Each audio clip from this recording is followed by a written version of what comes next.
ஹிஸ்புல்லாவின் ஆளில்லா விமான தொழில்நுட்பம் தடுக்க முடியாமல் தொடர்ந்து திணறும் இஸ்ரேல். இதுவரை 1000 விமானங்கள் மூலம் தாக்கியதாக செய்தி. காசாவுக்கு எதிரான தாக்குதலை இஸ்ரேல் தொடங்கியதில் இருந்து அந்நாட்டின் மீது ஹிஸ்புல்லா இதுவரை 1000 ஆளில்லா விமானங்களை அனுப்பி தாக்கியுள்ளது.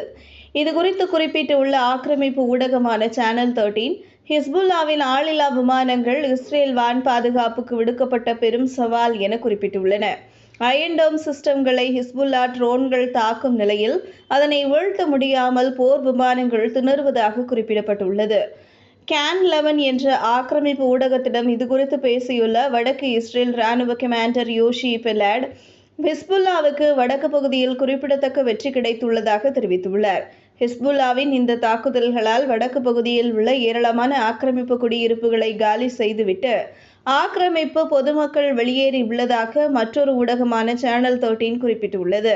அண்மையில் சிரியாவில் இஸ்ரேல் ராணுவம் தாக்குதல் நடத்திய நிலையில் அதற்கு பதிலடியாக லெபனான் எல்லையில் இருந்து 15 கிலோமீட்டருக்கு அப்பால் உள்ள பேலோன் ராணுவ தளத்தை ஹிஸ்புல்லா ஆளில்லா விமானம் தாக்கியுள்ளது. இந்த ராணுவ தளத்திலிருந்து சென்ற படைகள் தான் சிரியாவிற்குள் தாக்குதலை நடத்தியதாக ஹிஸ்புல்லா ராணுவ ஊடகம் தெரிவித்துள்ளது. இந்த தாக்குதலில் தங்களது ஆயுதம் திட்டமிட்டபடி இலக்கை தாக்கியதாக ஹிஸ்புல்லா குறிப்பிட்டுள்ளது.